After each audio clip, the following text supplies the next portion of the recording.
For more on France's pension reform, I'm joined on set by our foreign affairs editor, Philip Turle. Philip, first of all, what else can you tell us about the government's plans? Well, the government had several choices it could make as far as these were concerned, these pension reforms. The first one was, well, shall we reduce pensions to be able to take away the deficit that we face, or shall we increase taxes? I don't think anybody would accept in France either of those two. So the only thing that the government says it could do was to make people work longer, to increase the pension age from 62 to 64, saying that people are living longer. There's no reason why they can't work for more years instead of signing off from the labour market at the age of 62. The aim was to bring in money to the state coffers. They said if they did nothing, there'd be a 13.5 billion euro deficit by the year 2030. So this is what the government is proposing in this pension reform, a new retirement age up from 62 to 64. If you have had a career where you've been not working or away overseas, or you've had children, then you would have to work now to 67 to have a full pension, whether or not you paid in all your chips to obtain that pension. This will be from 2030 when this is going to come into effect. The 43-year contribution period will remain unchanged at 2030, but it will increase by a year from 2027 up from 42 years. And the government says it's going to raise 17.7 billion euros annually, which will help pay for the pensions then. So let's have a look and see how France fares compared to other European countries as far as pensions are concerned.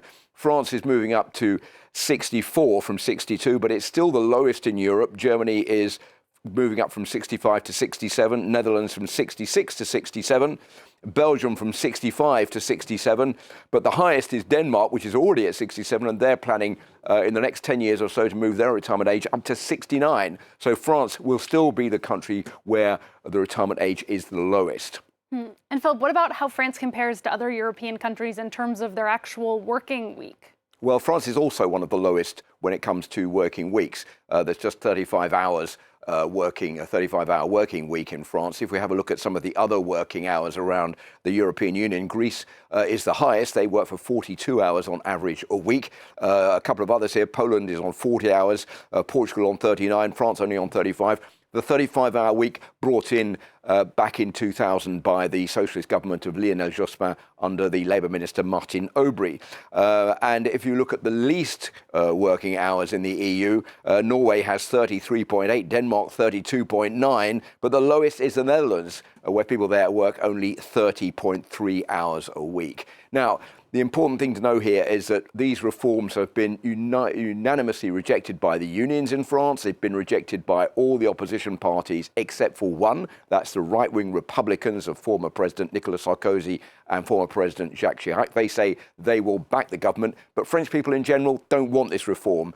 80% say they are opposed, only 16% are favourable. 68%, quite remarkable, want a return to the earlier retirement age of 60. This was the age that was brought in back in that first reform that was introduced back in 1990. There have been 5 reforms since then. This is the 6th one now. Back in 1990, the retirement age was put at 60. 68% of French people still want that to be the case today. So it's going to be a rocky ride for the government. They may be able to push this through with the support of the right wing. It's not a done deal straight away.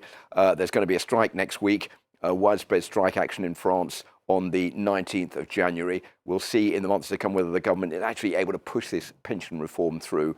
We should know by the summer. Yeah, a very tense couple of months ahead for us here in France. Philip, thank you for your analysis. That's our foreign affairs editor, Philip Turle.